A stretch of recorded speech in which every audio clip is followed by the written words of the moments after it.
मोदी जी की सरकार में आतंकवादी हमले होंगे और नागरिकों की हत्या होगी, इन सवालों से इतना डर क्यों रहे हैं आप? ये जो राजनीति कर रहे हैं ना, ये लाशों पे रोटियां सेकने वाले अभी देश में गृह युद्ध कराएंगे। जिन लोगों से ये चूक हुई है उनको चिन्हित करने की आवश्यकता है और उनको दंडित करने की आवश्यकता है। उसके बाद দেশের মোদী সরকার কাশ্মীরের পেহেলগাঁওয়ে ভয়ানক হামলাকারীকে কিভাবে শায়েস্তা বা প্রত্যাঘাত করে তা নিয়ে এখন প্রহর গুনছে গোটা দেশ। এমত অবস্থায় 25শে এপ্রিল জনপ্রিয় ভোজপুরি লোকসঙ্গীত শিল্পী নেহা সিং রাঠোর তার এক্স হ্যান্ডেলে একটি ভিডিও পোস্ট করে বিতর্কে জড়ালেন। ওই ভিডিওতে তিনি সাম্প্রতিক পেহেলগাঁও কাণ্ডে সরকারের গোয়েন্দা এবং নিরাপত্তা বিভাগের ব্যর্থতা ও ধর্মীয় মেরুকরণের রাজনীতি নিয়ে প্রধানমন্ত্রী মোদির বিরুদ্ধে তোপ দাগেন। বিতর্ক আরও বাড়ে যখন নেহার পোস্ট করা ভিডিওটি পাকিস্তানের কয়েকজন সাংবাদিক এক্স হ্যান্ডেলে পুনরায় পোস্ট করেন। ফলস্বরূপ ওই লোকশিল্পীর বিরুদ্ধে দেশবিরোধী মন্তব্যের জন্য মামলা দায়ের করেন অভয় প্রতাপ সিং নামে এক ব্যক্তি। এবার শুনুন তার ওই পোস্ট করা ভিডিওতে কি বলেছেন নেহা সিং রাঠোর। एक फोन कॉल से दूसरे देशों की वॉर रुकवाने वाले पॉपा अपने देश में आतंकवादी हमला नहीं रुकवा पाए और अंधभक्त मुझसे कह रहे हैं कि ऐसी बातों पर राजनीति और सवाल मत करो। तो किस बात पर सवाल करूं? शिक्षा पर, जिसे मुद्दा ही नहीं समझा जाता, या स्वास्थ्य पर, जिस पर सवाल करना अब आउट ऑफ फैशन हो गया है? बोलो किस पर सवाल करूं? बेरोजगारी पर, जिसके जवाब में तुम्हारे अब्बा हुजूर पकौड़ा तलने की सलाह देते हैं? अरे जब देश की राजनीति ही राष्ट्रवाद और हिंदू मुसलमान के मुद्दे पर चल रही है, उसके बाद भी आतंकी हमलों में देशवासी मारे जा रहे हैं, तो सवाल किस मुद्दे पर करूं? 56 इंच की छाती पर देश के सारे मुद्दों को समेट देने वाले मोदी जी की सरकार में आतंकवादी हमले होंगे और नागरिकों की हत्या होगी, तो सवाल क्या मोहम्मद अली जिन्ना और नेहरू जी से पूछा जाएगा? नागरिकों की मौत और आतंकवादी हमलों पर सवाल क्यों नहीं पूछा जाना चाहिए भाई? इन सवालों से इतना डर क्यों रहे हैं आप?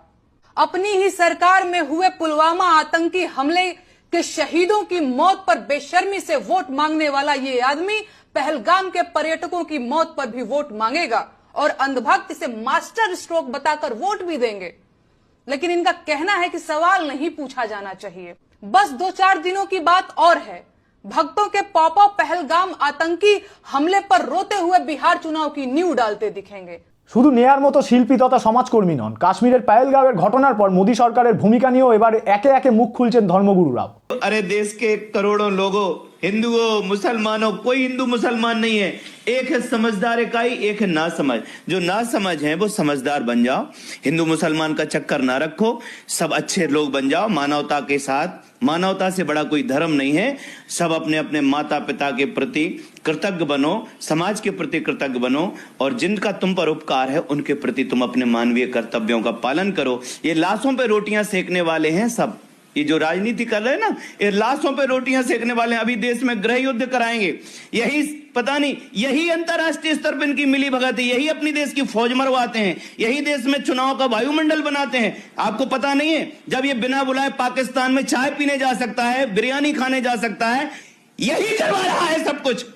এমনকি সরকারের নিরাপত্তা ব্যবস্থার গলদ নিয়ে প্রধানমন্ত্রী নরেন্দ্র মোদীকে কাঠগড়ায় তুললেন উত্তরাখণ্ডের জ্যোতির্মঠের বর্তমান আধ্যাত্মিক প্রধান শঙ্করাচার্য অভিমুক্তেশ্বরানন্দ সরস্বতী। দেখুন কি বলছেন ওই ধর্মগুরু। कि जब हमारे घर में हमने चौकीदार रखा हुआ है और हम कहीं चले गए, हमारे घर में कोई घटना होती है तो हम सबसे पहले किसको पकड़ेंगे? सबसे पहले तो चौकीदार को पकड़ेंगे ना, कि तुम कहाँ थे, क्यों ये घटना हो गई तुम्हारे रहते हुए, किस लिए तुमको रखा था। लेकिन यहाँ नहीं ऐसा हो रहा है। हाँ, चौकीदार अगर अपने काम में पक्का होता है तो उसके ऊपर आक्रमण करके उसको कोई मार दे, लेकिन फिर कहा जाता है कि इस चौकीदार ने अपना निभाया। यहाँ तो कुछ पता ही नहीं है, कोई लड़ा ही नहीं उनसे, किसी ने उनको रोकने की कोशिश ही कहीं नहीं की। वो आए, घटना की, आराम से चले गए, कहीं पर उनको कोई बाधा नहीं है। कहाँ है चौकीदार? और चौकीदार के बारे में चर्चा ही नहीं हो रही है। अब कह रहे हैं हम उनको सबक सिखा देंगे, हम ये कर देंगे, हम वो कर देंगे। पाकिस्तान की धरती से आए थे। अरे भाई, पाकिस्तान की धरती से आए थे, इतनी जल्दी कैसे पता चल गया आपको? और अगर इतनी जल्दी आपको पता चल जाता है तो घटना के पहले क्यों नहीं पता चल गया? और दूसरी बात यह है कि अगर पाकिस्तान से आए तो पाकिस्तान के खिलाफ अच्छी तगड़ी कार्रवाई करिए।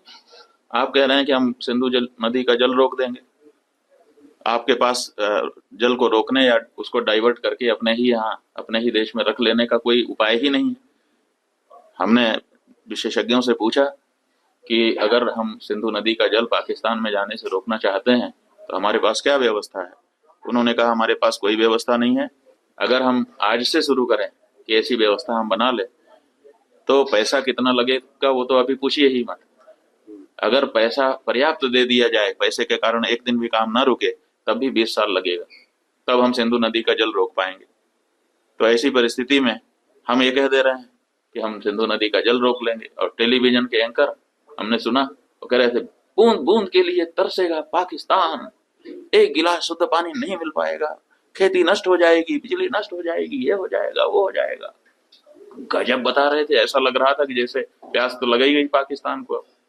और इधर विशेषज्ञ बता रहे हैं कि हमारे पास पानी को रोक लेने का कोई उपाय ही नहीं। तो ये जो बातें हैं ये समझ से बाहर हैं। सबसे पहले जिन लोगों से ये चूक हुई है उनको चिन्हित करने की आवश्यकता है और उनको दंडित करने की आवश्यकता है। उसके बाद अगर कोई बाहरी है तो उसके ऊपर भी प्रहार करना चाहिए। आप लोग पाकिस्तान पाकिस्तान कह रहे हो, पता नहीं कौन सी जांच एजेंसी है आपकी कि आप लोग जांच कर लेते हो और तुरंत कह देते हो पाकिस्तान। पाकिस्तान की बॉर्डर से ये जो जगह है ना, सैकड़ों किलोमीटर दूर है। सैकड़ों किलोमीटर इतने बड़े बड़े हथियार लेकर के इतने सारे लोग कैसे चले आते हैं और फिर कैसे घटना करते हैं और कैसे चले जाते हैं, इसका जवाब आप लोगों में से कोई नहीं दे रहा है। सब लोग कह रहे हैं पाकिस्तान। पाकिस्तान अगर ये करता तो इसका मतलब है कि वहां न तो कोई पुलिस है, न तो कोई होमगार्ड है, न तो कोई मिलिट्री है, न तो आपका कोई इंटेलिजेंस है, कुछ है ही नहीं है कि आराम से हाथ झुलाते आते हैं, आराम से घटना करते हैं, आराम से चले जाते हैं। और आप देखते रहते हो कि ये पाकिस्तान से आए हैं। जब देखते रहते हो तो कहीं पता क्यों नहीं करते हो, पकड़ते क्यों नहीं? तो ये जो कह देना कि पाकिस्तान, हो सकता है पाकिस्तान, लेकिन अभी आपने कौन सी जांच की कि पाकिस्तान कह दे रहे हैं, हम नहीं जानते। और जब तक हम जांच करके निष्कर्ष रूप में कोई निर्णय ना हो तब तक किसी का भी नाम लेना हम उचित नहीं समझते। हम तो समझते हैं पहले अपने वाले को तो पकड़ो। किसने आंखें बंद कर रखी थी उनके आते समय, किसने आंखें बंद कर रखी थी उनके घटना करते समय, और किसने आंखें बंद कर रखी थी उनके जाते समय? क्यों नहीं देख पाया? তো স্বাভাবিকভাবেই প্রশ্ন উঠছে, জ্যোতির্মঠের আধ্যাত্মিক ধর্মগুরুর এই বক্তব্য দেশবিরোধী নয় কি? তাহলে এবার নিশ্চয়ই গেরুয়া শিবিরের দেশভক্তরা এগিয়ে এসে শঙ্করাচার্যের বিরুদ্ধেও দেশদ্রোহিতার মামলা করবেন। কিন্তু এমন বুকের পাটা কে দেখাতে পারেন সেটাই এখন দেখার।